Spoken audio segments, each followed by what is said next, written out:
My dear friends and my dear students, आज हम discuss करने जा रहे हैं family as an agency of socialisation. मैंने अपनी लास्ट वीडियो में डिस्कस किया था सोशलाइजेशन यानी समाजीकरण का मीनिंग क्या है और इसके फीचर्स क्या है। आज हम ये बात करेंगे कि एक परिवार किस तरह से बच्चे के समाजीकरण की प्रक्रिया में, सोशलाइजेशन की प्रोसेस में कंट्रीब्यूट करता है। सबसे पहले शुरू करते हैं मीनिंग ऑफ फैमिली के साथ। फैमिली जो है किसी भी ह्यूमन सोसाइटी की एक बेसिक यूनिट है, क्योंकि समाज का निर्माण ही परिवारों के मिलने से होता है। यह एक प्राइमरी, एक्टिव और इनफॉर्मल एजेंसी है सोशलाइजेशन की, जहाँ पर बच्चा प्यार लेना, बड़ों की बात मानना, जिसको हम कहते हैं डायरेक्शन को फॉलो करना, चीज़ों को शेयर करना, फीलिंग्स, इमोशन को शेयर करना सीखता है। और ये ना सिर्फ शेयरिंग की बात हम कर रहे हैं, बल्कि लैंग्वेज का निर्माण भी फैमिली में होता है। यही कारण है चाइना में जो बॉर्न एंड ब्रॉट अप बच्चा है वो चाइनीज़ बोलता है, और पंजाब में पैदा हुआ बच्चा पंजाबी बोलता है, क्योंकि उसको जो है वो भाषा का निर्माण भी उसके परिवार के थ्रू ही हो रहा है। तो सबसे पहले डिस्कस करें कि प्राइमरी एजेंसी का मतलब क्या है। प्राइमरी एजेंसी जो सबसे पहले एजुकेशन प्रोवाइड करती है उसको हम नाम देते हैं प्राइमरी एजेंसी। सेकंड, हमने कहा कि ये एक्टिव एजेंसी है। इसका क्या मतलब है? जहाँ पर लोग आपस में इंटरैक्ट करते हैं और एक दूसरे के बिहेवियर पर असर डालते हैं, इन्फ्लुएंस करते हैं। और ना सिर्फ एक पर्सन दूसरे के बिहेवियर को इन्फ्लुएंस कर रहा है, बल्कि उसका अपना बिहेवियर भी दूसरे के बिहेवियर से इन्फ्लुएंस हो रहा है। इट मीन्स ये म्यूचुअल इंटरेक्शन की बात होगी, म्यूचुअल इन्फ्लुएंसिंग की बात होगी। That is termed as active agency. तीसरी बात हमने की इनफॉर्मल एजेंसी। इनफॉर्मल में जहाँ पर कोई फिक्स टाइम टेबल नहीं है कि मदर ने, फादर ने आपको कब सिखाना है, किस समय सिखाना है, कोई टाइम टेबल नहीं है, कोई कोड ऑफ कंडक्ट नहीं है। ये फैमिली के एनवायरनमेंट पे जब मौका लगता है, पेरेंट्स बच्चे को एजुकेट कर देते हैं कि बेटे ये चीज़ सही है, ये चीज़ सही नहीं है। तो इसमें कोई भी फॉर्मेलिटी ऑब्जर्व नहीं की जाती। अब देखते हैं कि एक्सपर्ट ओपिनियंस क्या रही फैमिली को डिफाइन करने के लिए। First of all, Pestalozzi's view. Home a centre of love and affection is the best place for education and the first school of the child. घर एक ऐसी जगह है जहाँ एक बच्चे को प्यार और इफेक्शन मिलता है। यही बेस्ट प्लेस है एजुकेशन को लेने का, और ये बच्चे का देखा जाए तो सही मायने में फर्स्ट स्कूल ही होता है। So it is well said, home is the first school and mother is the first teacher. और no doubt बच्चा जो है, जो चीज़ अपने परिवार से, अपनी माँ से सीखता है, वो उसकी पहली एजुकेशन होती है। स्कूल तो बाद में जाता है। सो देखा जाए तो family is the first school and mother is the first teacher. Next is view of Burgess and Locke. इसके according family is a group of person united by the ties of marriage, blood और adoption. पहले इतना देखते हैं कि इसका मतलब परिवार जो है ये ग्रुप ऑफ पर्सन है जहाँ लोग मिलके रह रहे हैं, और उनके बीच में मैरिज का नॉट भी हो सकता है, मीन्स वो आपस में मैरिड हो सकते हैं। ब्लड रिलेशन हो सकता है, जिस तरह हम कहते हैं कि माँ और बेटा है, भाई और बहन है। और अडॉप्शन का केस भी हो सकता है। सपोज किसी कपल ने बच्चे को अडॉप्ट किया तो वो भी उस परिवार का ही हिस्सा माना जाएगा। Constituting a single house hold, interacting and inter communicating. और ये जो सभी लोग हैं ये एक कॉमन घर में रह रहे होंगे, आपस में इंटरैक्ट और कम्युनिकेट, बातचीत करते हैं with each other in their respective social role of husband and wife. और उनके रोल जो है अलग अलग हो सकते हैं। It can be husband and wife, mother and father, son and daughter, brother and sister. और ये सब जो है they are creating a common culture. ये एक कॉमन कल्चर को क्रिएट कर रहे हैं, मीन्स एक कॉमन पैटर्न को फॉलो करके रहते हैं वहां पर। So this is the meaning of family according to Burgess and Locke. Third view देखते हैं, the Clare's view. By family we mean a system of relationship existing between parents and children. Family जो है वो एक relationship है जहाँ पर बच्चे जो है और उनके माता पिता, पेरेंट्स जो है, वो उस सिस्टम के अंदर इकट्ठे रह रहे हों। नेक्स्ट हम बात करते हैं mechanism of socialisation in family. So 4 main जो है प्रोसेसेस होती हैं जिसके थ्रू सोशलाइजेशन यानी समाजीकरण परिवार में किया जाता है। फर्स्ट ऑफ ऑल है manipulation, then canalisation, verbal appellation and activity exposure. इनके मीनिंग हम डिटेल में देखते हैं, क्या मतलब है इसका। ये जो 4 हमने प्रोसेस वेज की बात की है, it was given by an Oakley in 1972। ये वही पर्सन थे जिन्होंने 1970 में जेंडर के कंसेप्ट को इंट्रोड्यूस किया था। नो डाउट जब बच्चा लड़का या लड़की पैदा होते हैं तो उनके फिजियोलॉजिकल और फिजिकल फीचर्स में डिफरेंस है, बॉडी वाइज डिफरेंस है, बट उस डिफरेंस को हम बायोलॉजिकल डिफरेंस का नाम देते हैं, इसको हम सेक्स का नाम देते हैं। तो फिर जेंडर क्या है? जब समाज उस लड़के और लड़की को काम असाइन कर देता है कि लड़की ने कौन सा काम करना है, कौन से काम जो है it is meant for female sex, that is termed age gender. जब हमने दोनों ही सेक्सेस को समाज में रहने के साथ साथ उनको काम अलॉट कर दिए तो that is the concept of gender. और ये जो है इसी कंसेप्ट को इंट्रोड्यूस करने की प्रोसेस को हम नाम देते हैं सोशलाइजेशन। और ये कैसे की जाती है? ये घर से ही स्टार्ट हो जाती है। First is manipulation. It refers to the way in which parents deter of encourage behavior on the basis of appropriateness with regards to gender। अब इसका मतलब कि पेरेंट्स जो है उस तरह के बिहेवियर को एनकरेज करना चाहते हैं जिस तरह के बिहेवियर को वो एक स्पेसिफिक जेंडर में देखना चाहते हैं। जैसे सपोज बेटा और बेटी दोनों ही सोफे पर बैठ के कुछ खा रहे हैं और मदर आके बेटी को डांटती है कि बेटे तुम कैसे बैठे हो, ठीक बैठो, लेग्स नीचे करके बैठो। तो अब यहाँ पर ये स्पेसिफिक एजुकेशन है, ये सिर्फ गर्ल को दी जा रही है।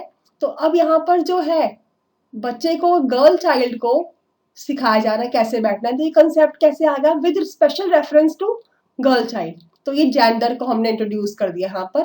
और ये जो है ये स्किलफुल हैंडलिंग है बिहेवियर की और एक्शंस की, हम उसकी जो है उसको फॉर्म करने की on the basis of gender, जहां पर लड़के को हम वो चीज के लिए नहीं टोक रहे हैं, है ना।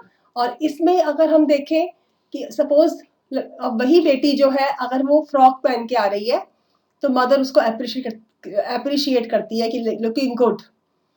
और वही बच्चा अगर वो जो है पैंट शर्ट पहन के आती लड़की तो मदर सेज कि नहीं अच्छे नहीं लग रही हो। तो इसका मतलब अब बच्चे को एनकरेज किया जा रहा है स्किलफुली कि वो कौन सा काम करे, क्या पहने और क्या नहीं। सेकेंड प्रोसेस है canalisation. It refers to the way in which parents channelise the child's interest in conjunction with gender. अब जो है ना सिर्फ जो है बिहेवियर बल्कि बच्चे के इंटरेस्ट भी उस एरिया में डेवलप किए जाते हैं जो कि उसके जेंडर के साथ एसोसिएटेड होते हैं। मींस लड़कियों को अगर हम कह रहे हैं कि बेटे तुम जो है बैडमिंटन खेल लो, तुम कैरम बोर्ड खेल लो, तो ये जो गेम्स है ये लाइट गेम्स है जो कि specially meant for females, girls. और जबकि बॉयज जो है वो जो है फुटबॉल खेल रहा है, क्रिकेट खेल रहा है, या उसके जो है टॉयज के अंदर भी डिफरेंस है। गर्ल्स को हम किचन सेट ला के दे रहे हैं, डॉक्टर सेट ला के दे रहे हैं, बॉयज के लिए हम कोई ट्रक का जो है टॉय ले आए, कार का जो है मॉडल ले आए। तो इसका मतलब कि ना सिर्फ जो है हमारे बिहेवियर एक्शन में हम डिफरेंस हम उम्मीद करते हैं बल्कि हम जेंडर के बेस पर बच्चे के इंटरेस्ट को भी मोल्ड करते हैं। थर्ड प्रोसेस है वर्बल एपिलेशन, जहां पर बच्चे के सेम बिहेवियर के लिए डिफरेंट वर्ड्स को यूज किया जाता है। सपोज अब एक लड़की जो है वो घर में बैठ के ड्राइंग कर रही है, पेंटिंग बना रही है, तो मदर उसके आके अप्रिशिएट करती है, वेरी गुड, कितनी अच्छी पेंटिंग बना रही हो। वही अगर काम लड़का करता है तो उसको कहा जाता है कि क्या तुम लड़कियों की तरह ड्राइंग कर रहे हो। तो अब दोनों ही केस में क्या हो गया, सेम काम के लिए एक को अप्रिसिएशन मिल रही है और दूसरे को सार्केस्टिक रिमार्क्स। तो वाई? बिकॉज हम वो जो बिहेवियर है वो लड़के में नहीं देखना चाहते हैं। तो अगर सपोज लड़की कुकिंग कर रही है तो हम उसको अप्रिशिएट करेंगे, गुड, मम्मी की हेल्प कर रहे हो। लड़का किचन में आता है तो तुम क्यों किचन में आ गए, तुम्हारा क्या काम है, लड़के किचन में क्यों, क्या उसका काम होता है। तो ये क्या है, ये हमारे डिफरेंट वर्ड्स की यूज करने का जो है पैटर्न है इन ऑर्डर टू डिस्करेज और encourage the behaviour in particular gender. Next fourth point है एक्टिविटी एक्सपोजर। और बच्चों को जो है हम अलग अलग एक्टिविटीज में एक्सपोज करते हैं उनके ट्रेडिशनल जेंडर रोल के बेस पर। सपोज अब कार धोनी है घर में, तो मदर जो है बेटे को बोलेगी जाओ मेरी कार वॉश कर दो, और यही काम जो है लड़की को नहीं दिया जाएगा। और अगर जो है किचन में कुछ काम समेटना है, कोई हेल्प चाहिए, तो मदर लड़की को आवाज दे रही है। इसका मतलब we are encouraging and we are incorporating the roles the activities according to the gender. तो इसको हम नाम देते हैं एक्टिविटी एक्सपोजर। और इस तरह से लड़का और लड़की वही स्पेसिफिक काम, वही स्पेसिफिक रोल अडॉप्ट करते चले जाते हैं जो उनके फादर या मदर ने अपने जेंडर के बेस पर रिस्पेक्टिवली सीखे थे। अब हम डिस्कस करेंगे कि उन 4 मैकेनिज्म की हेल्प से फैमिली सोशलाइजेशन की प्रोसेस को कैसे करती है। सो फर्स्ट पॉइंट है शेपिंग जेंडर रिलेटेड बिहेवियर। बच्चे को शुरू से ही जेंडर कंसर्न्ड बिहेवियर में ढाला जाता है, और ये जो प्रोसेस है ये बच्चे के जन्म के 24 घंटे के बाद से ही शुरू हो जाती है। अगर होने वाला बच्चा लड़की है तो मदर उसको 24 घंटे के बाद ही पिंक कलर उसको सजाना संवारना शुरू कर देती है, जबकि वो चीज़ लड़के के साथ इतनी नहीं की जाती। तो इसका मतलब जो डिफरेंस आ गया कलर्स को लेकर, वो जो है टॉयज को लेकर, वो जो है 24 घंटे के बाद ही शुरू हो जाता है। नेक्स्ट है डिफरेंशियल इंटरेक्शन पैटर्न।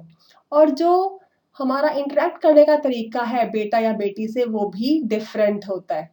जिस तरह से अगर आप बेटी से बात करें तो आप कंपैरेटिवली पोलाइट वर्ड यूज करते हो, आपकी आवाज का जो दायरा है वो स्लो होता है। लेकिन अगर लड़के से आप बात करें तो वो रफ एंड टफ वे से हाँ भाई की हाल है, हम इस तरह की वर्डिंग यूज करते हैं। तो इसका मतलब हमारे ट्रीटमेंट में भी डिफरेंस है। और कई बार ये ट्रीटमेंट जो है ग्रैंड पेरेंट्स की तरफ से भी डिफरेंट आता है कि अगर सपोज एक ग्रैंड मदर है वो पोते को बहुत प्यार से बुला रही है और पोती को इग्नोर कर रही है, तो यहाँ पर भी जेंडर स्पेसिफिक वे से ट्रीटमेंट और इंटरेक्शनल पैटर्न में डिफरेंस आ जाता है। थर्ड है parents as a role model. और जब बच्चा ये देखता है कि जो फादर है वो बाहर अर्निंग के लिए जा रहे हैं, मदर जो है वो कुकिंग निटिंग वॉशिंग का काम कर रही है, तो बच्चा उस रोल को देखना और समझना शुरू करता है कि लड़के ने कौन से काम करने हैं और लड़की ने बड़े होकर कौन से काम करने हैं। इवन वर्किंग मदर के केस में भी बच्चा ये देखता है कि मदर जो है मॉर्निंग में कुकिंग करके जा रही है, सबकी हेल्प कर रही है, सबकी केयर कर रही है। तो वो चीज़ जो है उसको क्लियर हो जाती है कि चाहे वो वर्किंग वुमेन के फॉर्म में भी चेंज हो फ्यूचर में, मगर वो काम उसने करने ही है। तो इस तरह से एक रोल असाइनमेंट जो है वो जेंडर की फॉर्म में बच्चे में आना शुरू हो जाता है। नेक्स्ट है डिफरेंस इन ट्रीटमेंट। अब बच्चे के ट्रीटमेंट में भी डिफरेंस हम रखते हैं कि बच्चे जो है, जैसे मैंने शुरू में डिस्कस किया था कि कलर वाइज हम डिफरेंस रखते हैं कि all pink colour is preferred for the girl child, blue for the boys. Toys की हमने बात की थी कि गर्ल्स के लिए किचन सेट हो गया, डॉक्टर सेट हो गया, सॉफ्ट जो है टॉयज हो गए, बारबी डॉल्स हो गई। जबकि बॉयज के लिए अगर आपने लेने हैं टॉयज तो वो डिफरेंट होंगे, कार ट्रक गन्स इस तरह के। तो नो डाउट हम जब काम के असाइनमेंट करते हैं तो वो भी हमारी डिफरेंस है। तो इसका मतलब हमारा ट्रीटमेंट भी जो है वो जेंडर के बेस पर ही हम करते हैं। Next is difference in expectations. और हमारी एक्सपेक्टेशंस में भी डिफरेंस है। कई बार पेरेंट्स बेटियों को बोलते हैं वो तो लड़का है, वो काम नहीं भी करेगा तो सर जाएगा, बट तुमने नेक्स्ट घर में जाना है तो तुम्हें एक सारे काम आने चाहिए। इसका मतलब हमारी जो एक्सपेक्टेशन है दोनों ही जेंडर से डिफरेंस है। We are pressurising the girl child to do more work, more hard work, to learn the household chores. तो वो चीज़ जो है बॉयज से हमारी एक्सपेक्टेशंस जो है वो इतनी नहीं है। तो यहाँ पर भी जेंडर के रोल को हम इनकॉर्पोरेट करते हैं। नेक्स्ट है difference in nature of education. और क्योंकि हमारे एक्सपेक्टेशंस डिफरेंट है, कई पेरेंट्स जो है वो क्या करते हैं कि लड़की को पढ़ा के क्या करना है, इसकी शादी करनी है, इसको दूसरे घर ही भेजना है, तो वो जो है उसको पढ़ाने में बहुत इंटरेस्टेड नहीं होते। इसका मतलब एक्सपेक्टेशन में हम डिफर कर रहे हैं दोनों के, कि एक को हमें लगता है कि अच्छी जॉब मिल जाए और दूसरे को हमें सिर्फ मैरिज ही करनी है। तो इन दोनों चीज़ों में हमारे एक्सपेक्टेशन में डिफरेंस आ गया। और उसके साथ साथ हमारी नेचर ऑफ एजुकेशन में भी डिफरेंस आ जाएगा, बिकॉज हम लड़की को कौन सी सब्जेक्ट लेके देंगे, कुकिंग, होम साइंस, कोई भी जो craft work, music, dancing, painting. तो इस तरह के सब्जेक्ट्स जो है it is more, parents feel it is more appropriate for girls. जबकि बॉयज़ के लिए टेक्निकल सब्जेक्ट्स होंगे, चाहे वो कंप्यूटर्स हो या अब हम यहाँ पे मैथ्स की बात करें, साइंस की बात करें, टेक्नोलॉजी की बात करें, इसको हम स्टेम वर्ड यूज़ करते हैं, जिसमें जो है एस जो है साइंस के लिए आ रहा है, T is for technology, E is for engineering and M is for mathematics. तो जो स्टेम वर्ड है it is basically, it is thought by the parents, it is only meant for the boys. तो यहाँ पर भी हम gender को और स्ट्रेस करते हैं। Next point, difference in vocational choices. फिर हम जो है जब वोकेशनल चॉइसेस की बात करते हैं तो हम लड़कियों के लिए वो वाली जॉब्स देखते हैं जो कि नज़दीक मिल जाए, लोकल में वो कर जाए, घर से बाहर ना जाना पड़े ज़्यादा, शहर से दूर दूर ना जाना पड़े। तो हमारी चॉइसेस भी उतनी ही सिमट के रह जाती हैं, और यही कारण है कि maximum females are into the teaching profession, because parents feel this is the best profession for the females. और बॉयज इस प्रोफेशन में कंपैरेटिवली कम जो है पेरेंट्स भेजते हैं। तो ये क्या है, ये हमारे वोकेशनल चॉइसेस में और उसी तरह का ढांचा जो है समाज का बनना शुरू हो जाता है। नेक्स्ट है असाइनिंग डिफरेंट टास्क। और हम जब काम की अलॉटमेंट करते हैं, जो हमने एक्टिविटी अलॉटमेंट की बात भी की थी, एक्टिविटी एक्सपोजर की बात की थी, वो वहीं पर यहाँ पे आ गया कि जो बाहर कहीं जाना है, कोई काम, क्या है वो कार वॉशिंग है, कोई रिपेयरिंग के लिए किसी को बुला के लाना है, कोई सामान रिपेयरिंग के लिए देना है, कोई चीज़ खरीद के लानी है, तो वो चीज़ जो है बॉयज़ को दी जाएगी। जबकि घर से कंसर्न्ड काम है, चाहे वो क्लीनिंग है, डस्टिंग है, कुकिंग है, जो घर के जो काम है वो हम गर्ल चाइल्ड को देते हैं, जिसकी वजह से जो है हमारा टास्क जो है वो डिफरेंट है। तो वही जो है जेंडर रोल उसमें इनकॉर्पोरेट होते चले जाएंगे। Next is differences in appreciation words. हम नॉर्मली अगर देखें तो जो वर्ड हम गर्ल्स के लिए यूज करते हैं, सिंपैथेटिक, कोऑपरेटिव, केयरिंग, और उसके अलावा जो है बॉयज के लिए अगर हम या इसमें हम और भी वर्ड यूज कर सकते हैं, जैसे कि लुकिंग प्रिटी, लुकिंग स्वीट। तो हम यहाँ पे फिजिकल फीचर्स की बात कर रहे हैं, मगर अगर हम बॉयज के लिए करते हैं strong boy, tough boy, confident boy, तो वहां पे हमारे जो है एडजेक्टिव से चेंज हो जाते हैं हमारे एप्रिसिएशन वर्ड्स के लिए। अगेन ये वर्ड्स जो है हमारे जेंडर को और मजबूत करते हैं। नेक्स्ट है डिफरेंसेस इन रिस्ट्रिक्शंस। और ये सिर्फ जो है एक्सपोजर तक की बात नहीं है, इवन हमारे रिस्ट्रिक्शंस भी डिफरेंट है। अगर बच्चे ने जो है गर्ल चाइल्ड ने कहीं घूमने जाना है फ्रेंड्स के साथ, तो हम अलाउ नहीं करते हैं, और बॉयज़ को हम अलाउ कर देते हैं। और उसके अलावा अगर लड़का लेट नाइट तक बाहर घूम रहा है, बाजार में है, फ्रेंड्स के साथ है, तो हम इतना माइंड नहीं करते, लड़की को हम उसी बात के लिए डांटते हैं। इसका मतलब हमारी रिस्ट्रिक्शंस जो है उसमें भी डिफरेंस है। कम्युनिकेटिंग डिफरेंट रोल्स, और जो है ये रोल्स जो है इसको हम स्ट्रेस कैसे करते हैं, by giving example of Elder sister. देखो तुम्हारी बड़ी बहन ऐसे करती है, फिर तुम क्यों कर रहे हो। इसका मतलब उसी सेम ढांचे में हम छोटे बच्चे को भी ढालना चाह रहे हैं।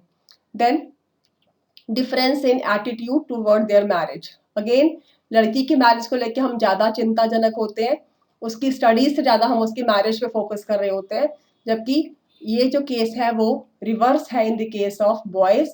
अगेन ये हमारे सोशलाइजेशन प्रोसेस में डिफरेंस है।